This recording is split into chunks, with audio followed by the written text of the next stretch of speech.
Hi, I'm Tracy Clark. Nothing is more stunning than a beautiful landscape photo. The challenge is making your awe-inspiring surroundings, mountains, flowers, waterfalls, appear as spectacular in your photos as they are in real life. Today, I'll teach you how to shoot landscape photos that are the next best thing to being there. My first tip is to pay attention to the light you're in. Generally, the best light for outdoor photography is right after sunrise or in the late afternoon right before sunset. This time of day is called the golden hour because of the soft shadows and warm glow that's cast over everything. And everyone knows that the perfect vacation sunset shot is a must. At these times of day, there's also a lot less light. So even though your flash might want to go on, turn it off so you can capture all the color and detail of the scene. It's especially important to steady your camera when shooting in low light without a flash, because the camera's shutter stays open longer to capture enough light. If your camera moves even slightly during this time, your photos can get blurry. I recommend using a tripod to steady your camera, if possible. Now that doesn't mean you can't take breathtaking photos in the middle of the day. That's when I shot this Palm Grove photo.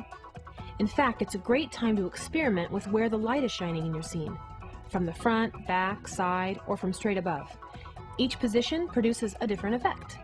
Before shooting any landscape photo, determine which elements are your background, the sky for example, foreground, perhaps some trees, and subject, say a mountain.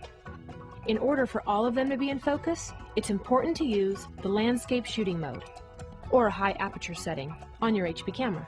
The next tip is useful when it comes to showing the magnitude of a scene. It's easy and it brings depth to any landscape photo.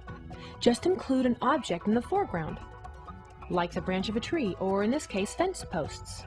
See how they add perspective and distance? Featuring people in your landscapes can give a great sense of scale and perspective.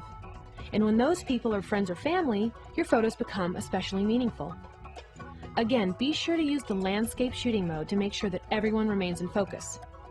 Imagine how much less interesting this beach shot would be without the children and their dad.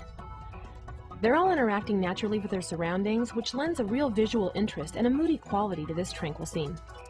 Every pro photographer I know, myself included, uses this next technique to create outstanding photos, and it will transform your pictures as well. Here's how it works. Place your subjects just off center. Leave a lot of extra sky, for instance, and it can make for a more unexpected and interesting shot. Small compositional changes can make the difference between an average photo and a truly unique one. You don't have to wait till your photos are printed to frame them. Incorporating natural elements around the borders of your photos while composing your shot helps to contain and anchor them. In this photo, icy tree branches are used to frame the shot. Using a framing technique like this really helps the photo feel complete. This is a pretty great picture just the way it is, but there are a few subtle effects you can add to make this photo, and others, come alive even more. HP cameras have a great feature called Design Gallery. With Design Gallery, I can easily enhance the colors of the sky or the ground on this photo. It's like having photo editing software right in your camera.